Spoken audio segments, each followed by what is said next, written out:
Olá, tudo bem? A Semana do Conhecimento para a área das Ciências Humanas vai propor uma atividade desafiadora.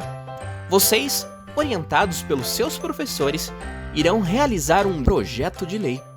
Mas antes de irmos ao passo a passo de sua construção, vamos entender como funciona o setor legislativo de nosso país. Primeiramente, precisamos entender que nosso país é regido por um documento muito importante, que dita as normas de como funciona toda a máquina do Estado, chamado Constituição.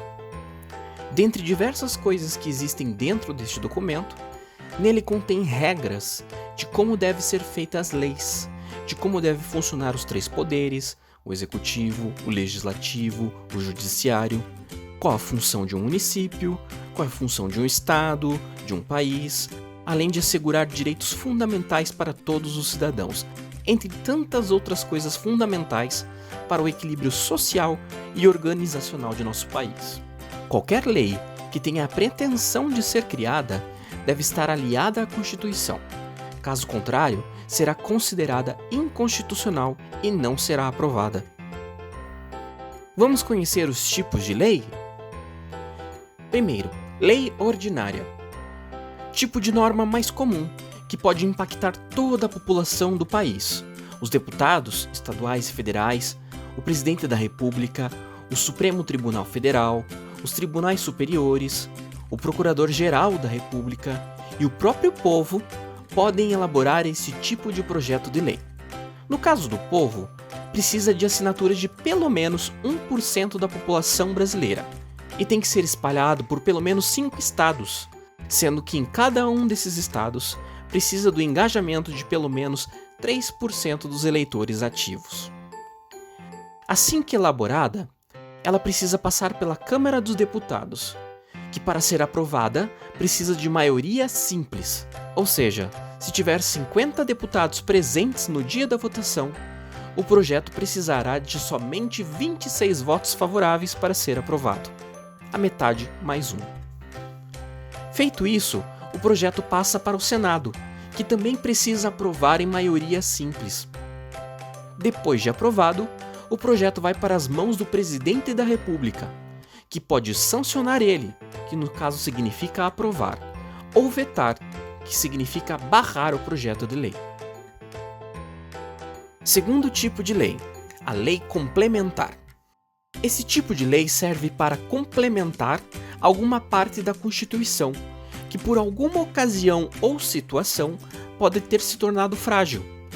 Serve também para impor algumas outras regras derivadas de alguma parte da Constituição, e também serve para deixar mais claro alguma parte da Constituição. Como trata de algo que vai acrescentar ao documento da Constituição um texto, na votação é necessária a maioria absoluta, diferentemente da maioria simples. O que isso significa? Bom, por exemplo, dos 81 senadores que existem no nosso país, mesmo que no dia da votação esteja somente 60 indivíduos presentes, serão necessários 41 votos favoráveis para que ela seja aprovada. É a metade do total de senadores existentes, e não dos presentes. Terceiro tipo de manifestação legislativa: medida provisória. Elaborada unicamente pelo Presidente da República. Ela entra em vigor a partir do momento em que ele a publica, mesmo antes de passar pela Câmara ou pelo Senado. A Câmara ou o Senado têm até 60 dias para aprovar em definitivo a MP. Quarto tipo de manifestação legislativa: emendas à Constituição. Conhecidas também como propostas de emenda constitucional, ou somente PEC, é uma manobra legislativa que visa a alteração em algum trecho da Constituição. Portanto, é algo muito sério, pois vai alterar algum trecho do nosso livro base de regras do país. Por conta de sua seriedade, nem todo mundo pode propor uma emenda. Elas só podem ser propostas por 1/3 dos membros da Câmara ou do Senado, pelo Presidente da República e por mais da metade das Assembleias Legislativas dos Estados. Também há diferença na hora da votação de uma PEC.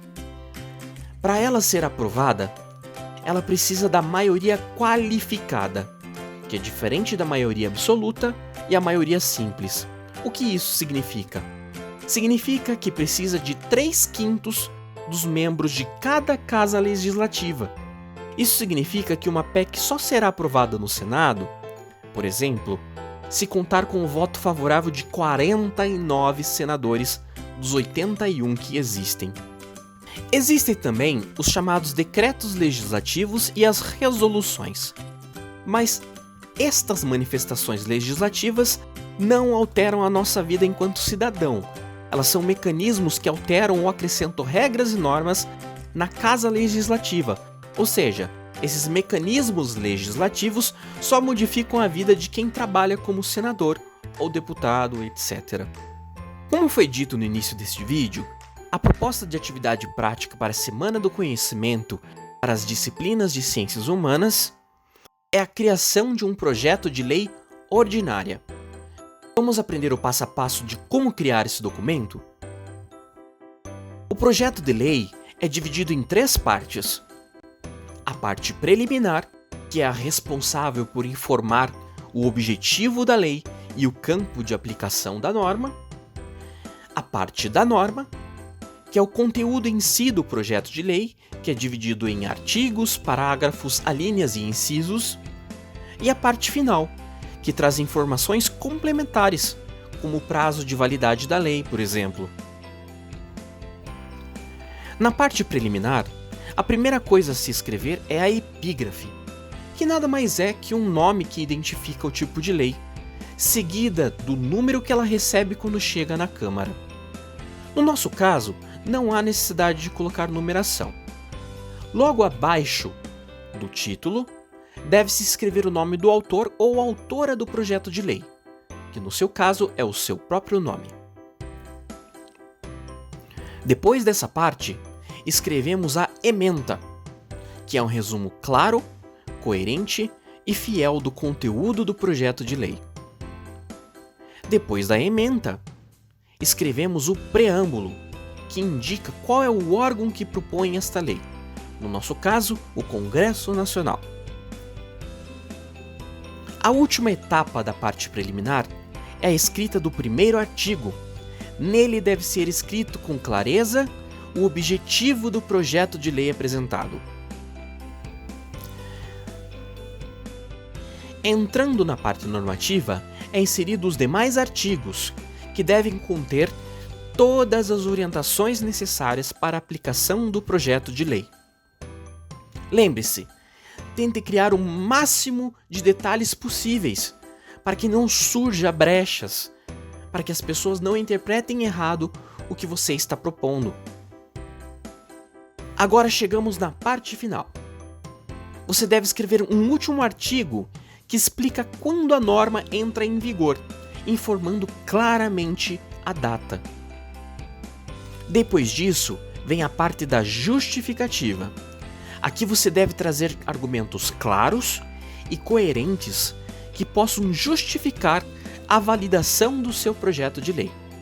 Lembre-se que se esse projeto de lei fosse real, ele deveria passar por uma votação na Câmara e depois no Senado. Portanto, você tem que convencer os seus colegas parlamentares que seu projeto de lei é importante para a sociedade. Então é neste campo que você deve escrever os seus argumentos. Por fim, é realizado o fecho, que nada mais é que o encerramento do projeto. Ele traz um modelo pronto, na qual você só precisa alterar a data e inserir o seu nome.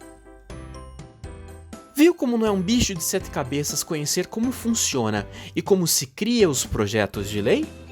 Agora seja bem criativo, elabore o seu projeto de lei e não esqueça de entregar para seus professores.